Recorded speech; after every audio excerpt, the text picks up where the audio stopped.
ప్రస్తుతం. తెలంగాణలో నాకు ఉన్నది ఒకే ఒక థియేటరు, త్రిపుల్ఏ, దానికి ఓనర్.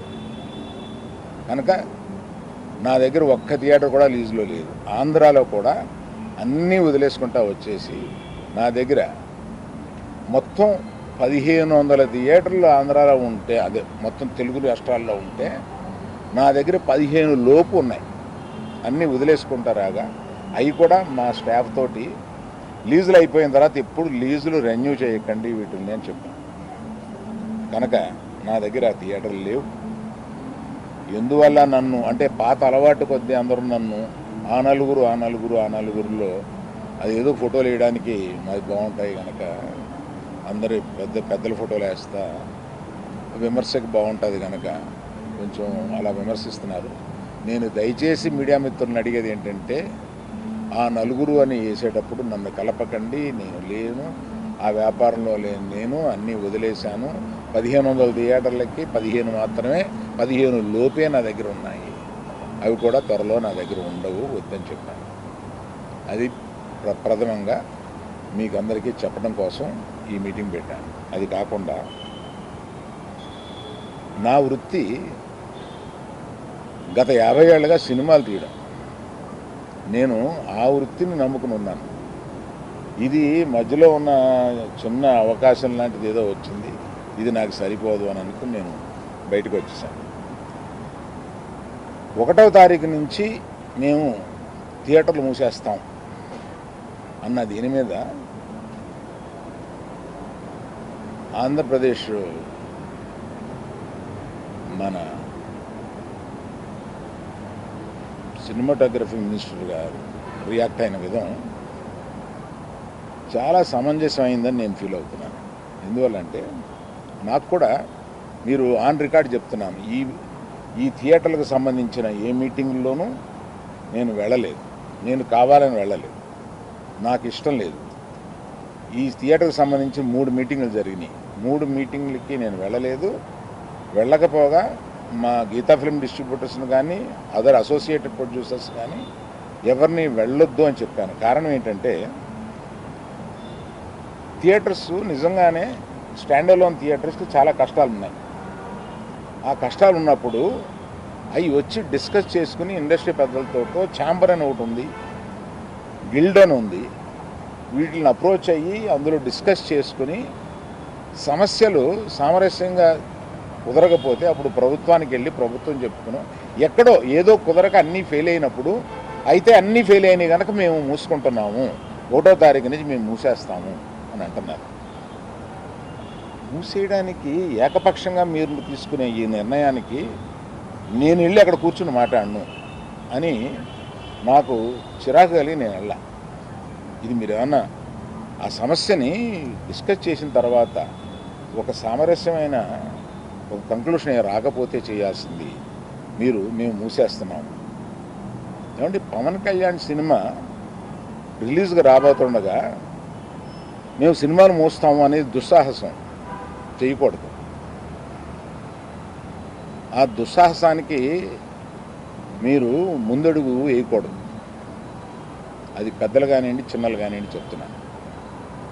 ఎందుకంటే మన ఇండస్ట్రీ నుంచి వెళ్ళి మన ఇండస్ట్రీ నుంచి ఎవరు ఏది అడిగినా హెల్ప్ చేస్తున్న మనిషి ఆయన. ఆ రోజు మేము అశ్విని దత్ గారి కోసం కొద్దిమంది కలిపి వెళ్ళాం పవన్ కళ్యాణ్ గారిని కలవడానికి.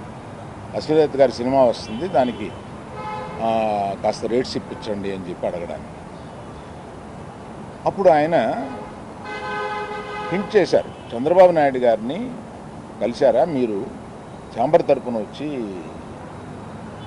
కలవండి. ఆ తర్వాత ఆ కమ్యూనికేషన్లో ఏం జరిగిందో ఏంటో ఆ తర్వాత ఎవరు దాన్ని పట్టించుకోలేదు.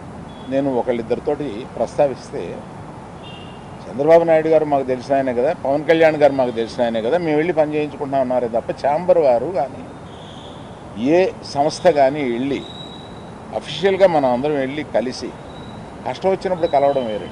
కష్టం వచ్చినప్పుడు ఇప్పుడు మనం అసలు ప్రభుత్వం వచ్చిన తర్వాత వెళ్ళి మనం కలవాలి కదా, కలవలేదు. పవన్ కళ్యాణ్ గారు హింట్ చేసినా కూడా అది జరగలేదు.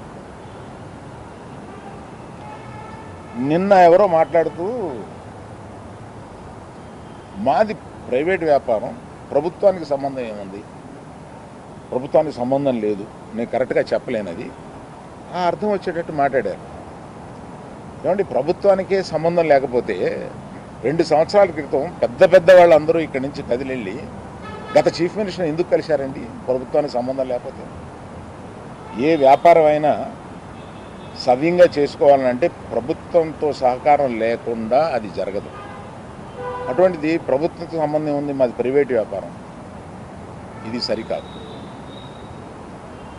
ప్రభుత్వంతో సంబంధం ఉంటుంది, ప్రభుత్వం కోఆపరేషన్ కావాలి.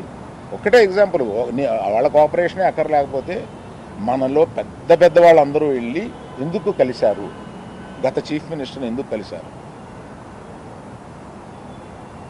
మనకు కష్టం వచ్చిందనే కదా వెళ్ళి కలిశారు.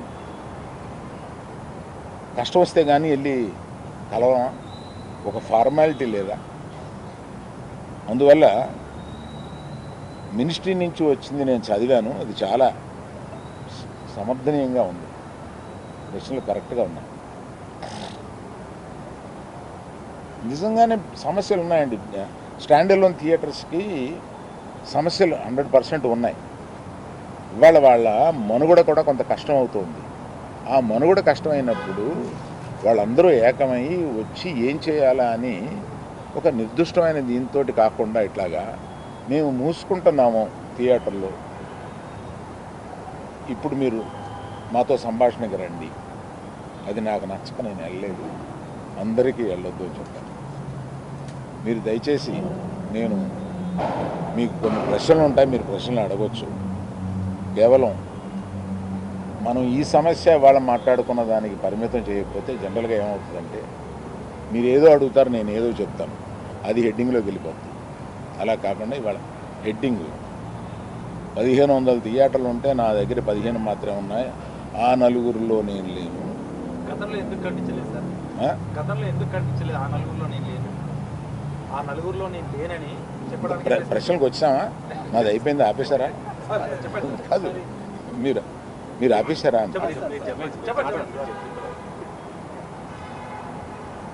సరే, మొదలు పెట్టారుగా. పవన్ కళ్యాణ్ గారు గవర్నమెంట్ ఫామ్ చేసిన వారం రోజుల్లోనే నిర్మాతలందరినీ పిలిచారు, సమస్యలు ఏమైనా తీసుకురామని కూడా చెప్పారు. అయినప్పటికీ ఇంత టైం పట్టింది, మళ్ళీ మనం వెళ్ళి వాళ్ళని కలవడానికి కూడా ఇంత టైం పట్టింది. సంఘటితంగా వెళ్ళి కలవడానికి టైం పట్టింది, ఇండివిజువల్గా వెళ్తున్నారు. దీన్ని ఎలా చూస్తారు? ఛాంబర్ ముందుకు రావాలండి. నేను ఛాంబర్లో ఏ పొజిషన్ తీసుకోను. నేను ఎప్పుడన్నా ముఖ్యమైన సంఘటనలు ఇలాంటివి ఎప్పుడన్నా ఉన్నప్పుడు వాళ్ళు పిలుస్తూ ఉంటారు, నేను వెళ్ళి పెద్దగా నేను చెప్పాల్సింది చెప్పేసి వచ్చేస్తూ ఉంటాను. నేను రెగ్యులర్గా జరిగే ఛాంబర్ మీటింగ్స్కి అది వెళ్ళను. నిన్న అంటే కావాలని నిన్న పిలిచారండి.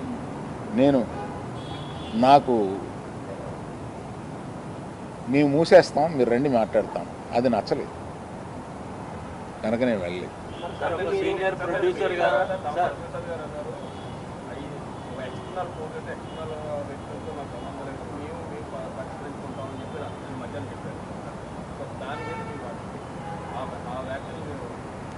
అంటే మాలో మేము పరిష్కరించుకుంటాం అన్నది ఏంటంటే, నిర్మాత, డిస్ట్రిబ్యూటరు, ఎగ్జిబిటరు మధ్యలో సమస్యలు ఉంటే మేము పరిష్కరించుకుంటాము అని అనుకుంటారు అని అనుకుంటున్నాను. సార్, ఇండస్ట్రీకి ఇంత ఇంపాక్ట్ చేసే ఒక సమస్య వచ్చినప్పుడు మాట్లాడకపోవడం కూడా మీరు నిజంగానే మీకు నచ్చలేదని చెప్పారు. మాట్లాడటం కూడా అంటే అటువంటి పెద్ద వ్యక్తి, ఇందులో ఇన్ని సంవత్సరాలు జర్నీ ఉంది మీకు, మీరు మాట్లాడకపోవడం కూడా ఇబ్బందే కదా? అవునండి, అందుకనే మీరు చెప్పాల్సింది కదా. అవునండి, ఒక్క ఎగ్జిబిటర్స్ చెప్పకుండా టోటల్గా ఆంధ్రప్రదేశ్ చేయమని తెలంగాణకి చెబుదామని వచ్చాము ఇక్కడికి. ఈ సమస్య అయిపోయాక వచ్చారు? లేదు, అవలా. నిన్న పవన్ గారు రిటర్న్ గిఫ్ట్స్ అని చెప్పారు, దానిపైన మీరు అభిప్రాయం? నిజమే కదండి, పవన్ కళ్యాణ్ గారు బాధపడింది 100% నిజం. ఆయన సినిమా వస్తుంటే మేము థియేటర్ మూసేస్తాం అని అంటే ఆయన బెదిరిస్తున్నారా ఏంటి? అంటే నిన్న వాళ్ళు చెప్పడం ఏంటంటే, మేము ఎప్పుడు ఎక్కడ కూడా అఫీషియల్గా థియేటర్స్ని మేము మూసేస్తున్నామని ఎవరు అఫీషియల్ నోట్ రిలీజ్ చేయలేదు. ఇది కేవలం ప్రచారం జరిగింది, దీనికే విచారణలో అయ్యి అని వాళ్ళు చెప్పడం జరుగుతుందని కూడా అన్నారు. అండ్ ఇంకో విషయం ఏంటంటే మీరు ఆ నలుగురిలో లేకపోయినా ఇండస్ట్రీలో ఒక పెద్దగా మీరు ఎందుకని ఇనిషియేషన్ తీసుకోలేదు, అంటే వెళ్ళి కలవాలి లేకపోతే నిజంగా యూనిటీ అనేటువంటిది ఇప్పుడు ప్రస్తుతం ఉన్నటువంటి మీరు అన్నట్టు ఆ 10 కనుక ఇన్ని 3 బాడీస్ ఉండగా ఏ ఇండివిజువల్ వచ్చి తీసుకోరు, బాడీస్ తీసుకోవాలి. నేను కూడా వీటిలో యాక్టివ్గా లేను, కానీ నా సపోర్ట్ ఎక్కువ నాకు ఉంటుంది. ఏదైనా సమస్య వచ్చినప్పుడు నేను వెళ్తూ ఉంటాను, సపోర్టు నన్ను అడుగుతూ ఉంటారు. నా అభిప్రాయం వాళ్ళు నన్ను నిర్లక్ష్యం చేస్తారని కాదు, తప్పకుండా పెద్ద సమస్య వచ్చినప్పుడల్లా నన్ను పిలిచి మాట్లాడుతూ ఉంటారు. ఇప్పుడు జరుగుతున్న పరిణామాలన్నీ చూస్తే నిజంగా ఆయన సినిమా విడుదలకు ముందు కుట్రగానే భావించవచ్చా? థియేటర్లు బంద్ చేయాలనేది ఒక కుట్రగానే భావించవచ్చా? లేదండి, అది నేను కొంతమందితో మాట్లాడితే ఇది తాత్కాలికం. మేము టెంపరీగా అనుకున్నదే తప్ప ప్రత్యేకంగా ఆయన సినిమా మీద మేము వ్యతిరేకతతోటి అన్నది కాదు అని అంటారు, కానీ అనేటప్పుడు ఆలోచించుకోవాలి. ఆ సినిమా ఉంది కదా. మీ అవగాహన మేరకు ఉన్న 1600 థియేటర్లు ఎన్ని లీజుల్లో ఉన్నాయండి? సరైన లెక్క నా దగ్గర లేదండి.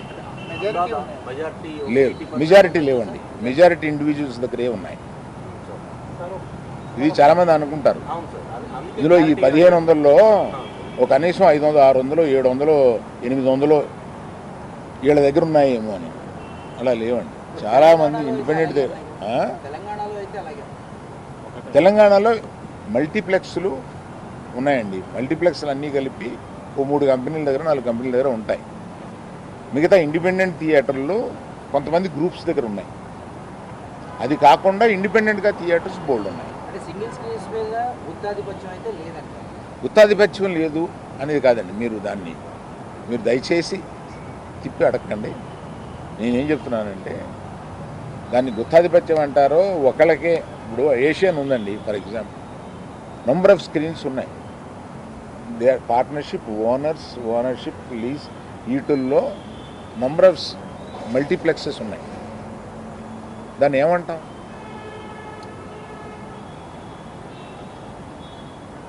మీరేదో అడుగుతున్నారు. పర్సంటేజ్ విధానం కనుక తెస్తే స్టాండ్ అలోన్ థియేటర్స్ కంటే కూడా లీజ్ ఓనర్లకు ఎక్కువ బెనిఫిట్ అవుతుంది అని ఒక టాక్ అయితే ఉంది.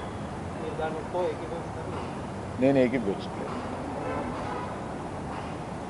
అసలు. అప్పుడైతే థియేటర్లకి ఏం జరుగుతుందంటే అది మరి దాన్ని సపోర్ట్ చేయాల్సిందే. థియేటర్లకు మేలు జరుగుతుందా లేదా, మీకు కావాల్సింది ఏంటి, థియేటర్ల వారికి కావాల్సింది ఏంటి? ఇక్కడ డిస్ట్రిబ్యూటర్ అనేవాడు ఒకడు ఉన్నాడండి, అతను మర్చిపోతున్నాను. డిస్ట్రిబ్యూటర్కి ఏం కావాలో కూడా ఆలోచించాలి. నా దగ్గర నుంచి సినిమా తీసుకెళ్ళేది థియేటర్ ఓనర్ కాదు. నా దగ్గర నుంచి సినిమా తీసుకుని వెళ్ళేది ఒక డిస్ట్రిబ్యూటర్. ఆ డిస్ట్రిబ్యూటర్కి కూడా ఏం కావాలో ఆలోచించాలి. సో నిర్మాతకి ఏం కావాలి, డిస్ట్రిబ్యూటర్కి ఏం కావాలి, ఎగ్జిబ్యూటర్కి ఏం కావాలి. కాకపోతే ఒక వాదన డిస్ట్రిబ్యూటర్కి నష్టం జరిగితే ఆటోమేటిక్గా తక్కువ రేట్లు పెట్టడం, కొనడం మానేసుకోవడం చేస్తారా? నిర్మాతలు ఎఫెక్ట్ అవుతారు. నిర్మాతలు ఎఫెక్ట్ అయితే ఆటోమేటిక్గా రెమ్యూనరేషన్ కూడా తగ్గుతాయని కొంతమంది అంటారు కదా. అది ఫార్ ఫెచ్డ్ థాట్. సార్ ఇప్పుడు మీరు పాప్కార్న్, ఈ కూల్ డ్రింక్స్ ఇవే రేట్ ఎక్కువ ఉన్నాయి, టికెట్ రేట్ కంటే అవే ఎక్కువ ఉంటున్నాయి. దాని మీద నాకు అవగాహన లేదు. మీరు వెళ్ళినప్పుడు ఎప్పుడైనా తీసుకుని ఆల్రౌండరు ఈ పర్సంటేజ్ విధానం ఎంతవరకు కరెక్ట్ అంటారు? ప్రొడ్యూసర్ ప్లస్ ఎగ్జిక్యూటివ్, డిస్ట్రిబ్యూటర్ అన్నీ అదే ఛాంబర్ వారు సీరియస్గా డిస్కస్ చేస్తున్నారు కదా, ఒక నిర్ణయంలో వచ్చిన తర్వాత నేను చెప్తాను. అంటే మీకు అంటే ఎక్కువ అనుభవం సార్, మీరు చెప్పాలి. ఏపీ, తెలంగాణ, కర్ణాటకలో తప్ప మిగతా అన్ని చోట్ల కూడా ఈ పర్సంటేజ్ విధానమే నడుస్తుంది అని, కేవలం ఈ మూడిట్లో మాత్రమే ఈ రెంటల్ విధానం నడుస్తుందని కూడా అంటారు. ఏమండి, తెలుగులో మాత్రమే ఎందుకు గొప్ప సినిమాలు వస్తున్నాయి? దీనికి ఒక కారణం చెప్పగలం. అలాగే ఆ పరిస్థితులను బట్టే వస్తుంది తప్ప అన్నిటికీ ఓ రీజన్ ఉంటుంది. సార్ ఈ డిమాండ్ ఫస్ట్ ఈస్ట్ గోదావరిలో స్టార్ట్ అయింది. మీరు ఫాలో అయ్యి ఉంటే ఫస్ట్ ఈస్ట్ గోదావరిలో స్టార్ట్ అయింది. వాళ్ళు పిలుపునిచ్చే టైంకి అసలు జూన్ 12న పవన్ కళ్యాణ్ గారు సినిమా వస్తుందని ఎవరికి తెలియదు. అప్పటికి అనౌన్స్ కూడా చేయలేదు. వాళ్ళు ఏదో పోస్ట్పోన్ అయింది, ఏదో జరిగింది. సో అసలు ఇలాంటి ఉద్దేశమే లేదు హరిహర వీరమల్లిని ఇబ్బంది పెట్టే ఉద్దేశం. కాకపోతే ఈ పర్సంటేజ్ విధానం, ఈ థియేటర్ స్ట్రైక్ని వ్యతిరేకించే వాళ్ళు తీసుకొచ్చి పవన్ కళ్యాణ్ గారు సినిమాని ఇందులోకి లాగారు. సో దట్ ఏంటంటే పవన్ కళ్యాణ్ గారు అంటే భయపడి అదర్ పార్టీ తప్పుతుందని చెప్పి అంటారు. ఏమండి, ఒకవేళ స్ట్రైక్ చేయాలనుకుంటే తర్వాత ఇంకొకసారి అయినా చేస్తారు. పవన్ కళ్యాణ్ గారి సినిమా గురించి వెనక్కి వెళ్ళిపోయిన వాళ్ళు ఇది మూసేయాలనుకున్నప్పుడు ఇంకోసారి కూడా వెళ్ళి మూయొచ్చుగా, మూస్తారు. కానీ ఈ సమస్యను డిస్కస్ చేయకుండా ఏకపక్షంగా అలా అనడం అనేదానికి నేను వ్యతిరేకం. అందుకని నేను ఆ మీటింగ్కి వెళ్ళాలి. సార్, మీరు ఇప్పుడు థియేటర్స్ మీద మీకుండే సింపతి మీకుంది, మీరు ఇప్పుడే చెప్పారు. బట్ జెన్యున్ కాజులో సఫర్ అయ్యే వాళ్ళు కూడా ఉన్నారు. ఇప్పుడు మొత్తం అదంతా సైడ్ ట్రాక్ అయిపోయి ఇప్పుడు మొత్తం పవన్ కళ్యాణ్ గారు చుట్టూరు, హరిహర గారి చుట్టూరు తిరుగుతుంది. ఆ ఇష్యూ లేకపోతే మీరు బయటకు వచ్చేవారు కాదు. దీన్ని ఎలా చూడొచ్చు అంటారు? మీరు చెప్పిన దాంట్లో ప్రశ్న ఏం లేదు, ఎలా చూడొచ్చు అంటే ఇప్పుడు ఇష్యూ అంతా అసలు రియల్ ఇష్యూ అంతా సైడ్ ట్రాక్ అయిపోయింది. ఎవరో దాని గురించి మాట్లాడట్లేదు. ఇప్పుడు మొత్తం మాట్లాడేదంతా హరిహర. అది మీ అభిప్రాయం అయితే ఇక్కడికి వచ్చి చెప్పండి. స్ట్రైక్స్ జరిగింది సార్, ప్రైస్ మీద ఒకసారి, లేదా ఆర్టిస్ట్ రెమ్యునరేషన్ మీద ఒకసారి, ఇప్పుడు రేట్లు బంద్ అవుతున్నారు, ఇష్యూ ఒకటి వచ్చింది. కానీ ఏది ఒక సొల్యూషన్ పద్ధతిలో ఏం జరిగిందని, సొల్యూషన్ వైపుగా ఈ బంధులు ఎంతవరకు ఉపయోగపడినాయి? ఏమంటే ఏది సొల్యూషన్ జరగకపోతే ఏ ట్రేడ్ బాడీస్ ఇంతకాలం నిలవు. ఇంతకాలం నిలవడానికి ట్రేడ్ బాడీస్ మన ఛాంబర్ పెట్టి 40-45 సంవత్సరాలు అవుతుందండి. ఇంకా పైన ఉందండి, నాకు కరెక్ట్గా తెలియదు. ఈ ట్రేడ్ బాడీలో కూర్చుని చాలా సమస్యలు పరిష్కరిస్తూ ఉంటాం. గిల్డ్ కూడా ఒకటి మొదలైంది. అవును, గిల్డ్ కూడా ఒకటి మొదలైంది. ఇప్పుడు అది కూడా ప్రొడ్యూసర్స్ మెయిల్ జరిగేది అనుకుంటున్నాను. అవును. ఇప్పుడు ప్రస్తుతం గిల్డ్ వల్ల ప్రొడ్యూసర్స్కి ఎక్కువ మేలు జరుగుతుంది అని నేను అనుకుంటున్నాను. సార్, మరి భవిష్యత్తులో ఎప్పుడైనా ఇండస్ట్రీ నుంచి మరి ఏపీ గవర్నమెంట్ కలవడానికి అవకాశం? మర్యాద పూర్వకంగా కూడా కలవలేదు అనేది కూడా అవునండి, దానికి నేను కూడా చాలా బాధపడతాను. జరిగే అవకాశం. థ్యాంక్ యూ అండి. సార్ ఒక లాస్ట్ సార్, క్యూబ్ కంపెనీలో మీకు ఏమైనా వాటాలు ఉన్నాయి? క్యూ కంపెనీలో నాకు వాటా లేదు. క్యూబ్ మీ చేతుల్లో, యూఎఫ్ఓ సురేష్ బాబు గారి చేతుల్లో ఉంది, అందుకనే థియేటర్స్ కొంచెం సఫర్ అవుతున్నాయని బయట ఒక టాక్ నడుస్తుంది. యూఎఫ్ఓ సురేష్ బాబు గారి చేతిలో లేదు. క్యూబ్లో నేను పార్ట్నర్ కాదు. రైట్.